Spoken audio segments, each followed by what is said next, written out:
संग जिन्हो एक ऐसा कैरेक्टर जो कि सोलो लेवलिंग की दुनिया में लेवल अप किए जा रहा है।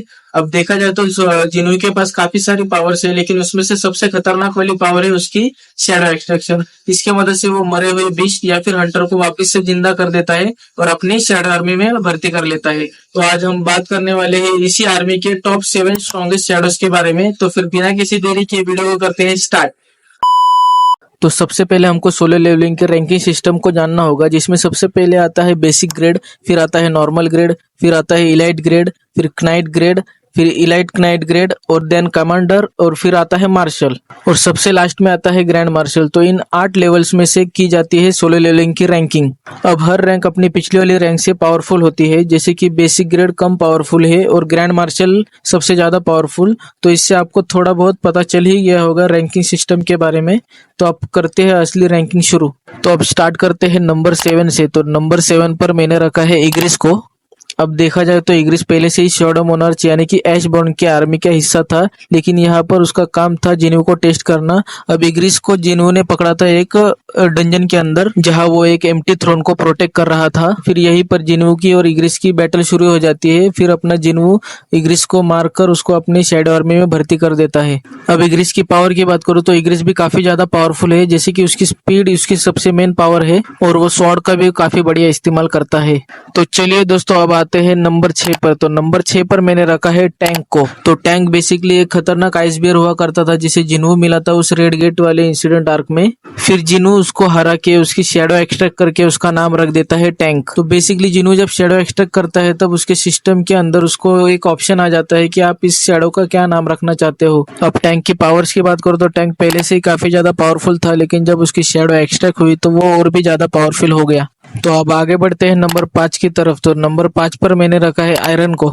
अब आयरन की बात करो तो इसकी स्टोरी काफी ज्यादा इंटरेस्टिंग है। तो बेसिकली जिन्हू जब उस रेड गेट के अंदर फंसा था तभी वहां पर एक ए रैंक का हंटर भी मौजूद था, जिसका नाम था किम चुल। और यह हंटर अपने आप को बहुत बड़ा तिस्मारखा समझता था और सबसे अकड़ की बात करता था। फिर आगे जाकर उससे एक बहुत बड़ी गलती हो जाती है और वो गलती होती है जिन्हू के ऊपर अटैक करना। बेसिकली वो जिन्हू को मारने गया था, लेकिन अपना जिन्हू ही उसे मार दिया और फिर उसकी शैडो एक्सट्रैक्ट करके उसका नाम रख दिया आयरन। अब आयरन की पावर की बात की जाए तो आयरन के पास एक कमाल की पावर है। बेसिकली वो अपने अपोनेंट के ऊपर टॉन्ट मारता है, जिससे कि अपोनेंट अपने आप के ऊपर काबू नहीं रख पाता और गुस्से में आकर उल्टा फुल्टा अटैक कर देता है। उसका फायदा होता है आयरन को। और इसके अलावा आयरन के पास एक बड़ी सी तलवार और एक मजबूत सी शील्ड है, जिसकी मदद से वो अपने अपोनेंट को काफी ब्रूटली मारता है। तो अब बढ़ते अपने अगली शैडो पर, यानी कि नंबर 4 पर। तो नंबर 4 पर मैंने रखा है टस्क को।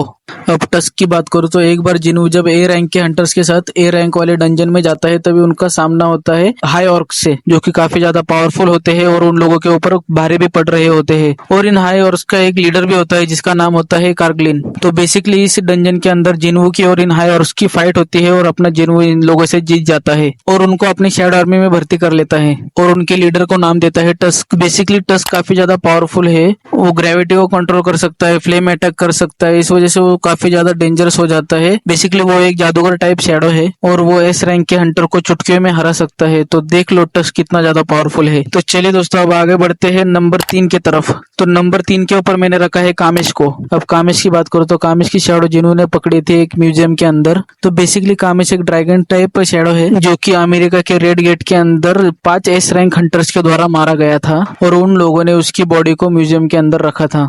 और फिर अपना जिन्हू उसको बोल देता है अराइस और वो उसको अपने शैडो आर्मी में भर्ती कर लेता है।